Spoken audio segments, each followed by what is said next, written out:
매일 성경과 함께하는 오늘의 큐티 시간입니다.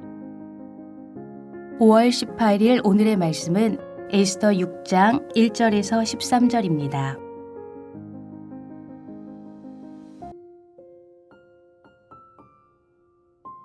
그날 밤에 왕이 잠이 오지 아니하므로 명령하여 역대일기를 가져다가 자기 앞에 서 읽히더니 그 속에 기록하기를 문을 지키던 왕의 두네시 빅다나와 데레스가 아하수에로 왕을 암살하려는 음모를 모르드게가 고발하였다 하였는지라. 왕이 이르되 이 일에 대하여 무슨 존귀와 관작을 모르드게에게 베풀었느냐 하니 측근 신하들이 대답하되 아무것도 베풀지 아니하였나이다 하니라. 왕이 이르되 누가 뜰에 있느냐 하매 마침 하만이 자기가 세운 나무에 모르드게 달기를 왕께 구하고자 하여 왕궁 바깥들에 이른지라. 측근 신하들이 아뢰되 하만이 뜰에 섰나이다 하니 왕이 이르되 들어오게 하라 하니 하만이 들어오거늘 왕이 묻되 왕이 존귀하게 하기를 원하는 사람에게 어떻게 하여야 하겠느냐. 하만이 심중에 이르되 왕이 존귀하게 하기를 원하시는 자는 나 외에 누구리요 하고 왕께 아뢰되 왕께서 사람을 존귀하게 하시려면 왕께서 입으시는 왕복과 왕께서 타시는 말과 머리에 쓰시는 왕관을 가져다가 그 왕복과 말을 왕의 신하 중 가장 존귀한 자의 손에 맡겨서 왕이 존귀하게 하시기를 원하시는 사람에게 옷을 입히고 말을 태워서 성중 거리로 다니며 그 앞에서 반포하여 이르기를 왕이 존귀하게 하기를 원하시는 사람에게는 이같이 할 것이라 하게 하소서 하니라. 이에 왕이 하만에게 이르되 너는 내 말대로 속히 왕복과 말을 가져다가 대궐문에 앉은 유다 사람 모르드게에게 행하되 물은 내가 말한 것에서 조금도 빠짐이 없이 하라. 하만이 왕복과 말을 가져다가 모르드게에게 옷을 입히고 말을 태워 성중 거리로 다니며 그 앞에서 반포하되 왕이 존귀하게 하시기를 원하시는 사람에게는 이같이 할 것이니라 하니라. 모르드게는 다시 대궐문으로 돌아오고 하만은 번뇌하여 머리를 싸고 급히 집으로 돌아가서 자기가 당한 모든 일을 그의 아내 세레스와 모든 친구에게 말하며 그중 지혜로운 자와 그의 아내 세레스가 이르되 모르드게가 과연 유다 사람의 후손이면 당신이 그 앞에서 굴욕을 당하기 시작하였으니 능히 그를 이기지 못하고 분명히 그 앞에 엎드러지리이다. 5월 18일 주일 말씀 해설입니다.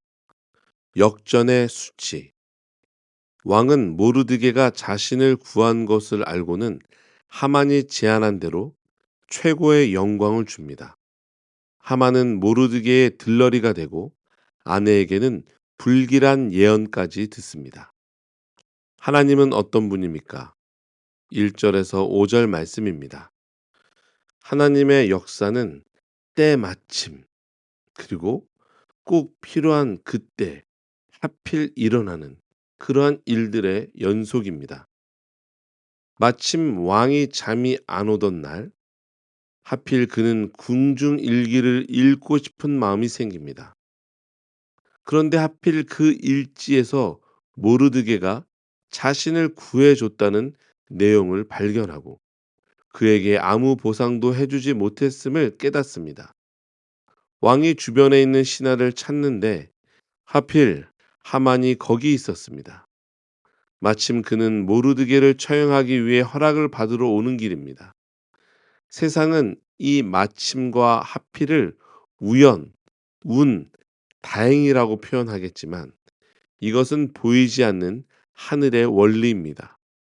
모르드게가 왕을 구원한 것을 잊고 궁중 일기에만 겨우 기록한 것은 불공평한 것이었고 또한 하만이 모르드게를 처형하러 날이 밝기도 전에 달려온 것은 불의한 일이었지만 하나님은 이 일들조차 필연의 스토리 안에서 다 짜맞추어 놓으셨습니다.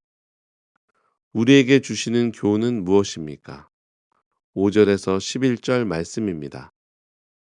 모르드게의 처형을 허락받기 위해 오던 하만은 마침 왕도 자신을 찾는다는 이야기를 듣고 일이 술술 풀린다고 생각했을 것입니다.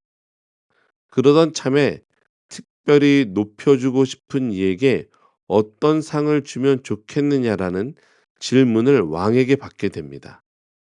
결국 그는 자신이 그 상을 받을 사람이라고 생각하고 들뜨게 됩니다. 하지만 왕의 복장을 입히고 왕의 말을 태우고 왕이 가장 신임하는 신하로 그를 섬기게 하소서라는 그의 계획은 자신이 아닌 모르드게에게 돌아가게 됩니다. 왕의 행세를 하고 싶었던 하만은 모르드게의 종노릇을 하는 존재가 되어버렸습니다. 반면에 진멸된 백성의 이름이던 유다 사람은 최고의 존귀와 영광을 누릴 대상으로 왕의 입에서 호명됩니다. 통곡의 성중거리는 환호와 기쁨의 자리가 되고 베옷은 왕복으로, 죽음의 공포는 구원의 환희로 바뀝니다. 오늘 내가 처한 위기와 고통과 고민도 하나님은 순식간에 기쁨의 찬송으로 바꾸실 수 있습니다. 아멘. 12절, 13절 말씀입니다. 하만은 번뇌로 머리를 싸고 돌아와 아내와 친구들에게 자신의 생각과 전혀 다른 방향으로 흘러가는 자신이 당한 수치를 전합니다. 모르드게를 죽일 기막힌 계획을 알려주던 아내도 이 굴욕은 시작에 불과하며 모르드게가 유다 사람이기에 절대 하만은 그를 이길 수 없을 것이라는 무서운 예언을 합니다. 아말렉은 언젠가 유다에 의해 멸망하리라는 발람의 예언이 성취되고 있는 것입니다. 아멘. 다 함께 기도하겠습니다. 자신의 유익을 위해 잔꾀를 부리다 오히려 수치를 당하고 수모를 당하는 하만의 모습을 보게 됩니다. 왕에게 인정받고 자신이 출세하기 위해 수단과 방법을 가리지 않았던 하만은 결국 굴욕과 수치를 당하게 됩니다. 결국 그는 자신의 삶을 통해 유다 사람이 절대 자신을 이길 수 없다라는 예언을 듣게 되고 결국 이것은 아말렉이 언젠가는 유다에 의해 멸망하리라는 그 예언의 말씀의 예표를 보여주게 됩니다. 모든 역사는 하나님의 말씀 안에 하나님의 말씀대로 이루어지는 것을 오늘 말씀을 통해 다시 한번 교훈하게 됩니다. 하나님 아버지, 우리의 작은 생각 속에 하나님을 가두어 두고 우리의 판단이 옳은 것처럼 우리의 선택이 옳은 것처럼 착각하며 살아가지 않는 우리 모두가 되기를 소망합니다. 주님께서 우리의 모든 것을 아시고 우리의 수치와 굴욕을 영광으로 바꾸어 주실 것을 믿고 의지하며 끝까지 겸손히 나아가는 우리들의 삶이 될 수 있도록 주님 우리를 인도해 주시옵소서. 감사드리며 이 모든 말씀 우리 주 예수 그리스도 이름으로 기도드립니다. 아멘.